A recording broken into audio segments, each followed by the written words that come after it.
अच्छा, आज की हमारी जो क्लास है उसका टॉपिक हमारा, क्योंकि टॉक्सिकोलॉजी जो हमारी क्लास थी कल वाली, वो हमारी जो थी वो कंप्लीट नहीं हो पाई थी, तो हम उसको आज शुरू से स्टार्ट करते हैं। Let us start.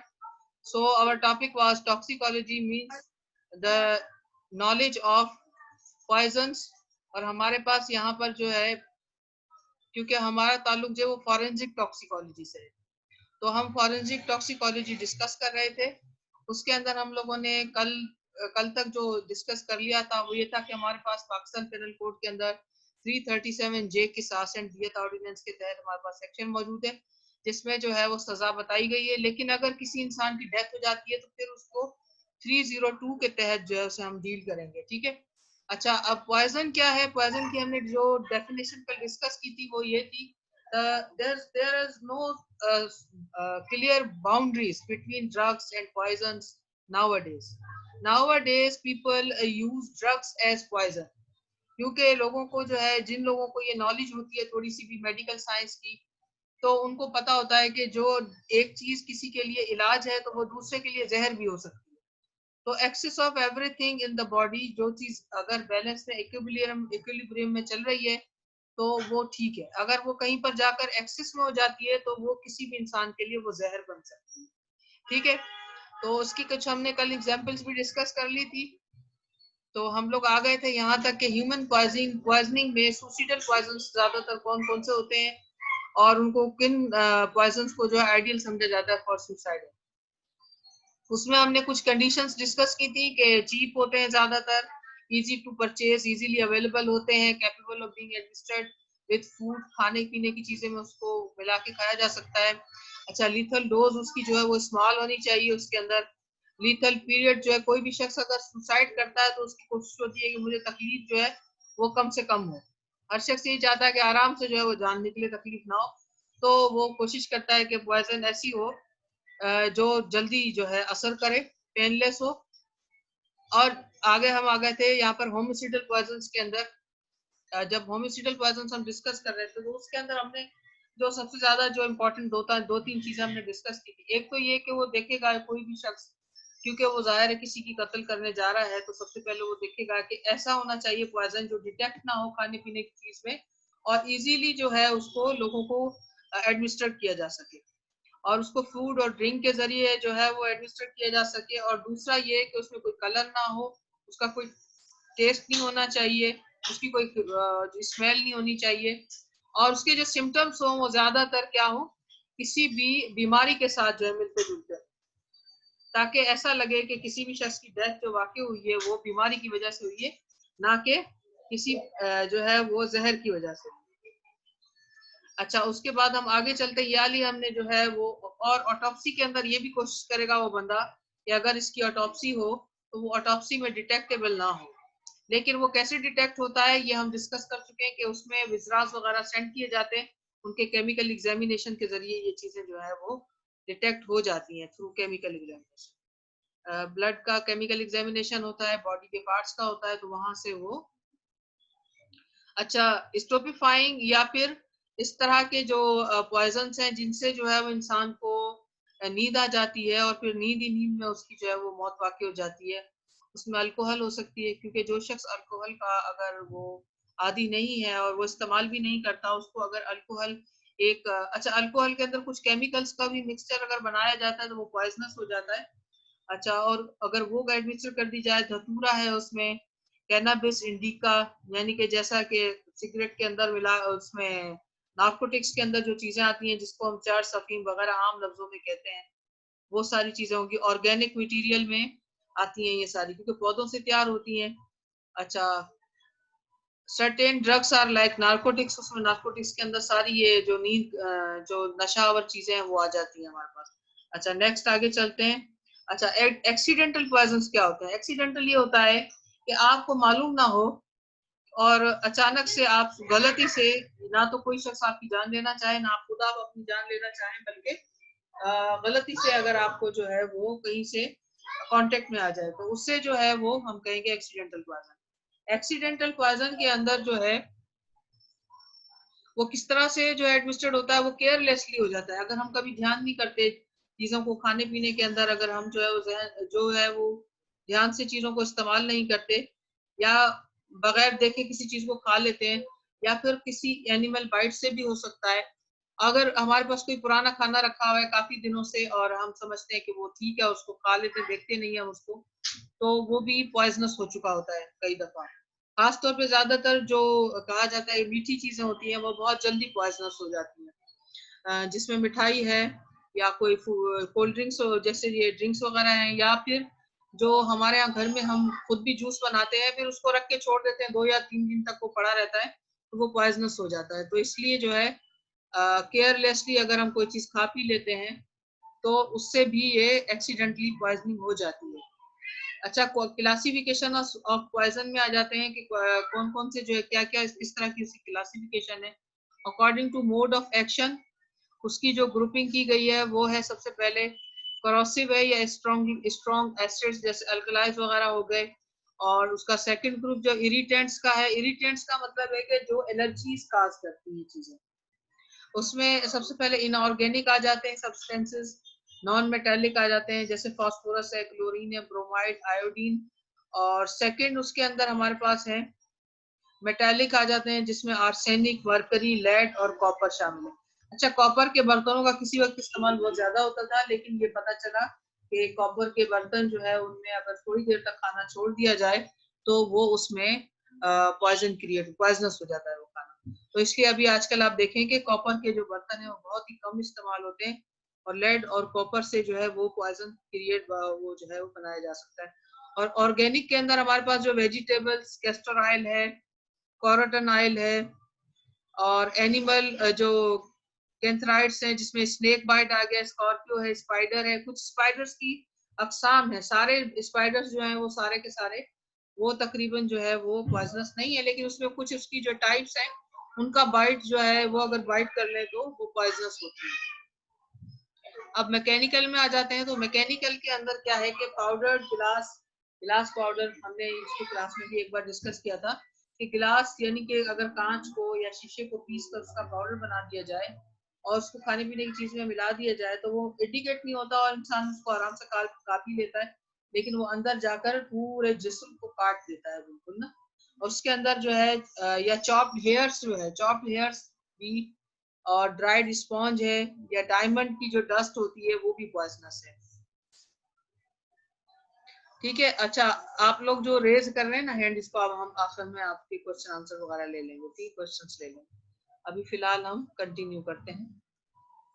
अच्छा, न्यूरोटिक्स में अल्कोलाइड पॉइजन आ गया। ठीक है, ऐसा जो कि सेरिब्रल हम उसको कहते हैं जिसका डायरेक्ट असर दिमाग पर हो और दिमाग को जो है वो गंदगी की तरफ ले जाए, और मेंटल डेथ पहले हो जाती है, फिर बॉडी डेथ बाद में होती है इसमें। ठीक है, अब आ जाते हैं स्पाइनल। स्पाइनल जो होते हैं जैसे कि ये इसके अंदर 2 किस्में लिखी हुई हैं, इनका ताल्लुक जो है वो ये है कि ये इनको अगर स्पाइन के अंदर इसको जो है वो एडमिनिस्टर किया जाए बाय वे ऑफ इंजेक्शन तो ये फौरन असर करता है, उससे मौत वाकई हो जाती है।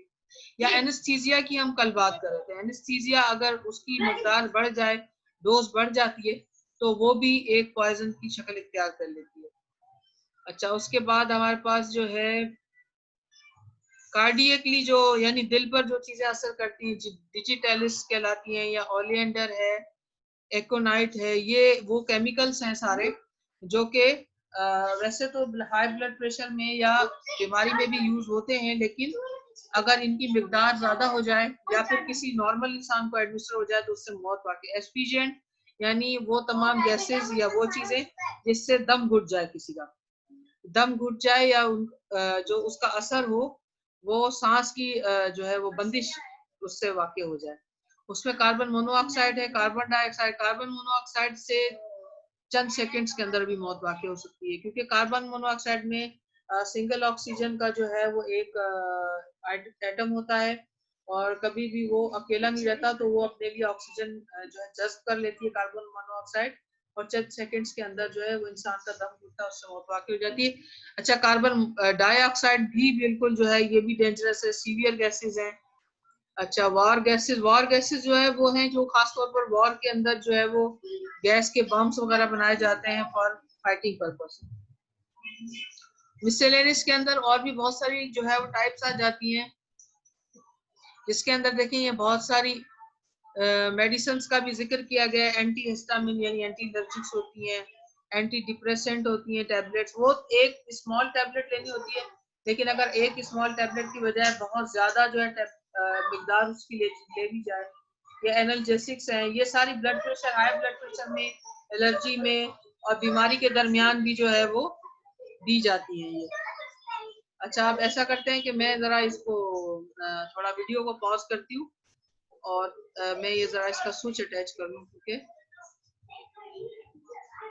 लो हो गई है इसकी बैटरी। मारिया, मारिया बेटा ये इसको लगाओ जरा जल्दी से, इसका स्विच लगाओ, ये बंद हो रहा है। लगाओ जल्दी, खोलो वहां से, जल्दी कर। तो मुझे क्या पता था, लाइट मैंने कहा शायद आ जाए। हाँ हाँ काफी लंबी है, लगा दो। इसकी तार लग जाए तो कुछ कंटिन्यू। अच्छा, बहुत सारी ऐसी मेडिसिन हैं जो कि वैसे तो आमतौर पर बीमारी में दी जाती है, लेकिन अगर उनकी मिकदार ज्यादा हो जाए तो उससे मौत वाकई हो सकती है। लगाया स्विच, लगाया, चले चले। अब नेक्स्ट उसके ऊपर स्लाइड पे आते हैं हम। रूट ऑफ एडमिनिस्ट्रेशन यानी किस किस तरीके से जो है ये एडमिनिस्ट्रेट किया जा सकता है। अच्छा, इंटरनल ओरल यानी कि खाने पीने की चीजों के जरिए हो सकता है। अच्छा, पेरेंट्रल जो है इंजेक्शंस, पेरेंट्रल का मतलब है कि ये इंजेक्शन आईवी भी हो सकते हैं, आईएम इंजेक्शंस भी हो सकते हैं, और ये जो सेरिब्रल होते हैं यानी कि जो कि बैकबोन के अंदर एडमिनिस्ट्रेट किया जाता है जिनको। इस तरह के तमाम तमाम वो दवाइयां जो, या वो तमाम जो पॉइजन है जो जहर के जरिए भी दिया जा सकता है।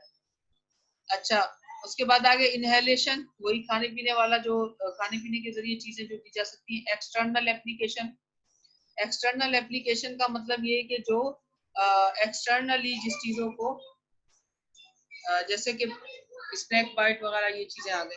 अच्छा, नेचुरल ऑरिफाइसेस, अब इसके अंदर ये है कि कुदरती तरीके से जो चीजें एडमिनिस्टर हो जाती हैं।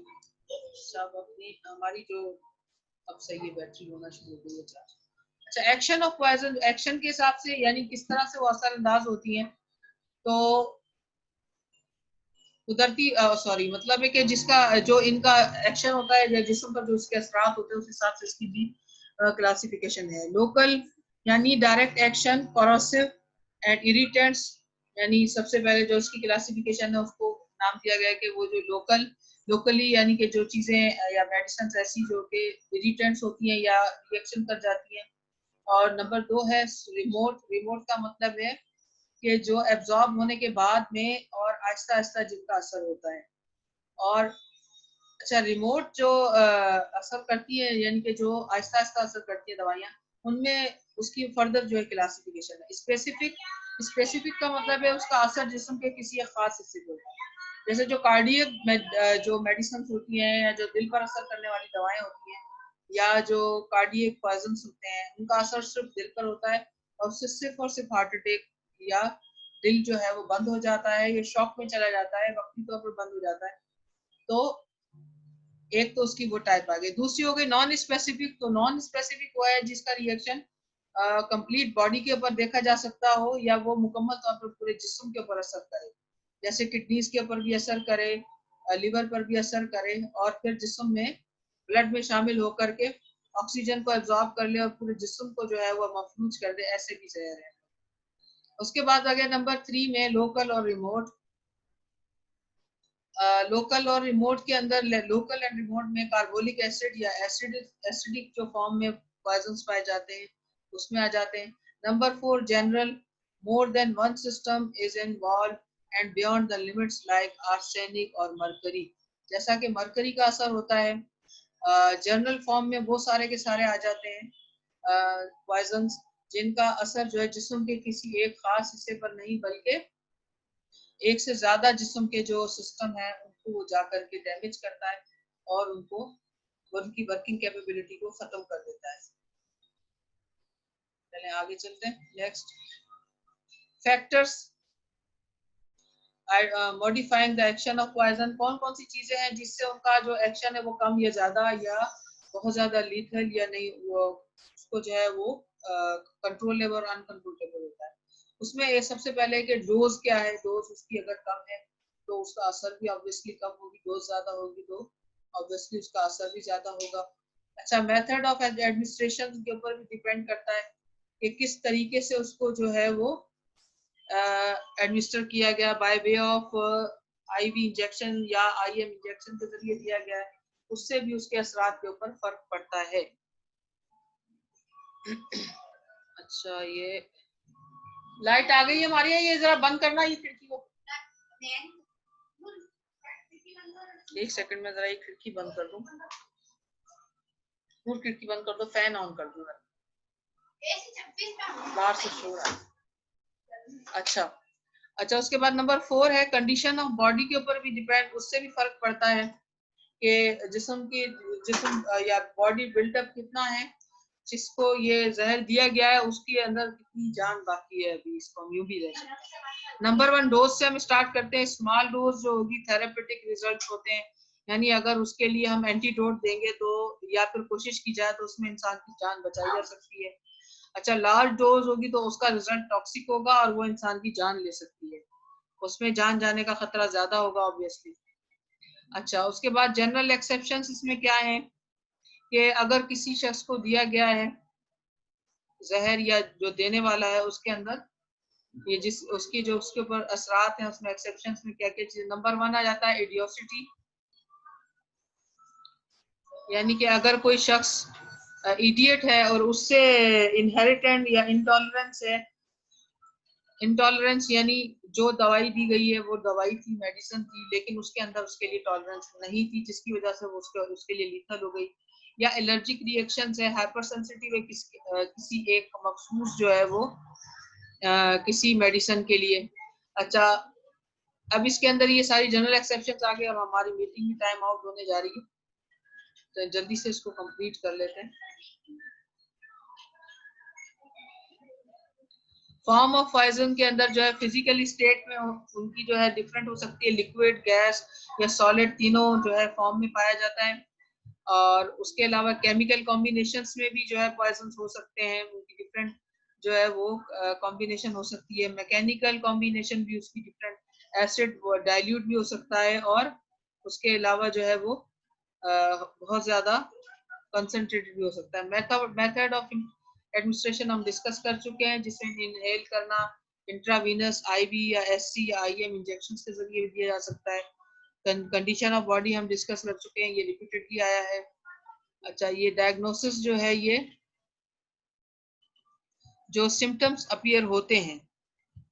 अच्छा, इसमें एक्यूट पॉइजनिंग अगर है जिसमें बहुत ज्यादा पॉइजन दिया गया है तो उसमें सिम्टम्स सडनली अचानक इंसान की डेथ वाकई होती है, यानी उसमें वैसे बंदा नॉर्मल बैठा हुआ है, हैविंग गुड हेल्थ, और अचानक क्या होगा कि थोड़ी सी ही उसकी तबीयत बंदे की बिगड़ेगी और क्या होगा कि symptoms do not confirm an ordinary illness, यानी कि वो एक्स्ट्रा ऑर्डिनरी उसके अंदर सिम्टम्स अपीयर होंगे और सडनली डेथ वाकई हो जाएगी। अच्छा, rapidly increase in severity followed by death और रिकवरी।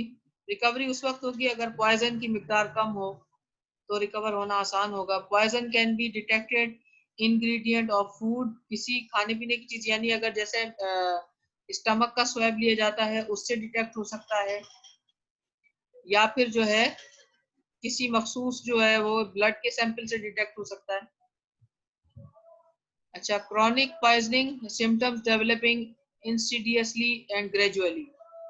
अच्छा, इसके अंदर there is a exacerbation of symptoms after intake of suspected food, medicine or fluid.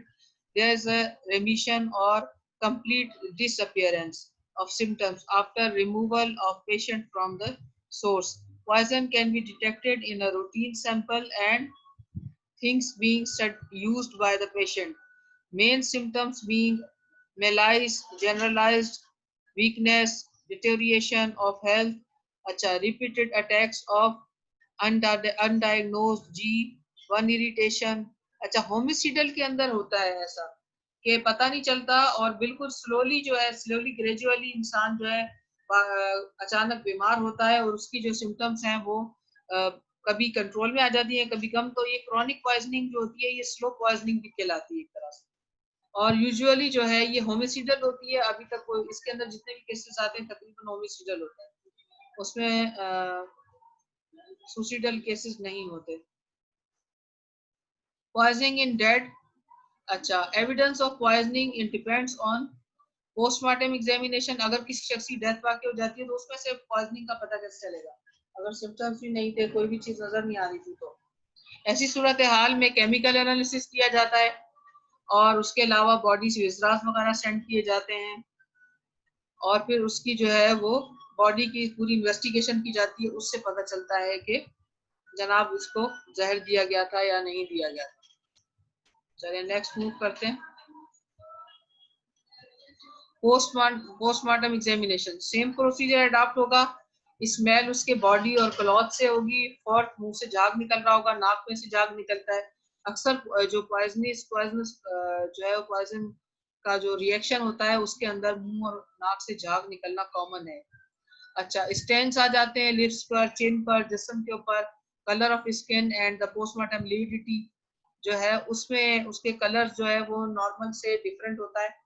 और मार्क्स ऑफ इंजेक्शन, अगर जिस्म पर कहीं मार्क्स ऑफ इंजेक्शन है वो नजर आ जाएंगे, जाहिर है। जीवन सिस्टम, जनरल जो इन्वेस्टिगेशन है उसके अंदर जो system should be specially watch for hyperaemia, softening, ulceration, perforation. अच्छा, ये सारी चीजें जो है वो डिटेक्ट होती हैं उसके अंदर पोस्टमार्टम एग्जामिनेशन के अंदर। केमिकल एनालिसिस के लिए जाहिर है विजरास को सेंड किया जाएगा और फूड जो पाई जाती है, जो उसने खाना खाया होता है, उसको भी भेजा जा सकता है।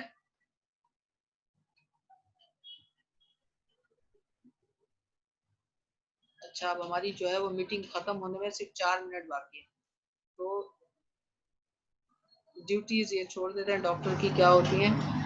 अगर कोई भी सस्पेक्टेड आता है पेशेंट, तो डॉक्टर को चाहिए कि उसके तमाम सैंपल्स वगैरह लेकर उसको भेजे चेक होने के लिए। तो ट्रीटमेंट से मुतालिक है ऑब्जेक्टिव्स। अच्छा, ये बाकी जो है वो मेडिकल से मुतालिक इसके अंदर ज्यादातर चीजें हैं।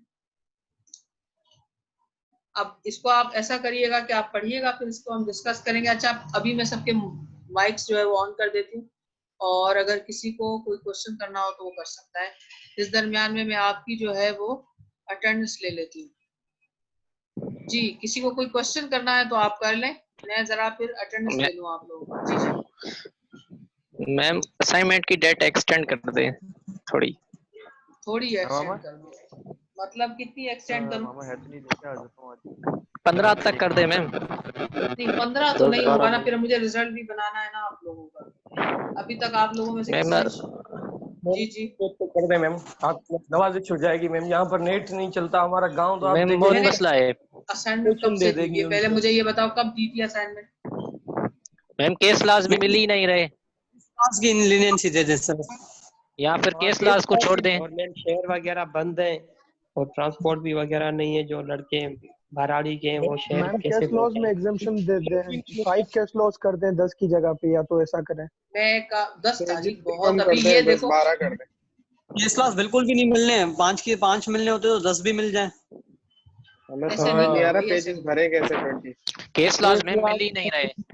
मेहरबानी हो जाए। भाई यहाँ पर मेहरबानी इसी तो लोग नहीं। अभी देखो कब से कहा हुआ था, पहले ये बताओ कब से कहा हुआ था?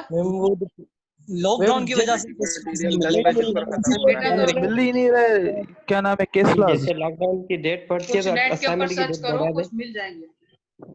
नहीं मिल रहे हैं मैम, बहुत सर्च नहीं किया है, मिल रहे।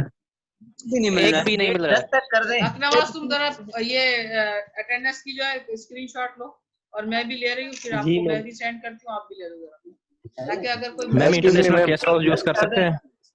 जी ma'am international case laws 42 use है कर मैम। सकते हैं।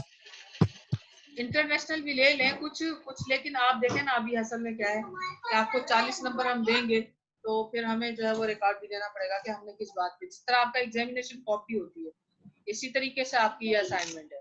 एग्जाम कॉपी की बजाय यूनिवर्सिटी को हम क्या दे रहे होंगे उस वक्त, हम दे रहे होंगे आप लोगों का जो ये आपकी जो असाइनमेंट है वो दे रहे होंगे। तो इसलिए मेहरबानी करो कि ये थोड़ी मेहनत करो, ठीक है?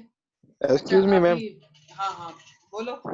मैम वो असाइनमेंट में ऐसा हो रहा है कि हम जो फॉर्मेट यूज कर रहे हैं तो आपके पास जो सेंड कर रहे हैं तो उसमें थोड़ी नीचे ऊपर मतलब वर्डिंग की या पेजेस की सेटिंग थोड़ी ऊपर नीचे हो जा रही है, तो वो मैम थोड़ा इग्नोर कीजिएगा। नहीं, उससे कुछ नहीं होता, कोई पेजेस के ऊपर जो जाए वो तो ठीक है, वो तो उसको एक्सेप्ट कर सकते हैं और हम, मैम कोई मसला नहीं और है। मैम हम केस क्लास जो है वो नेट से ले रहे हैं मैम कुछ, तो हाँ, कुछ इससे नेट से थोड़ी ले लो, ऑब्जेक्शन रखिएगा। ऐसी बात नहीं है, लेकिन देखो ना पाकिस्तानी केस लॉज नहीं होंगे ना, आप मेरी बात सुनो, आपको जी वहां जाके भी इतना नहीं ढूंढना पड़ेगा। ये जो एम महमूद की बुक्स हैं सीआरपीसी की, और वो जो कानून शहादत और जो साइबर लॉ की भी, वहां पर आपको बहुत सारी केस लॉज मिलेंगी, बहुत सारी। मैंने जो अपनी मैम कुछ थीसिस इंडिया बनाई है के उस मिल रहे हैं, मैंने भी कुछ वहीं से ली पाकिस्तान है। के, फिर दोनों।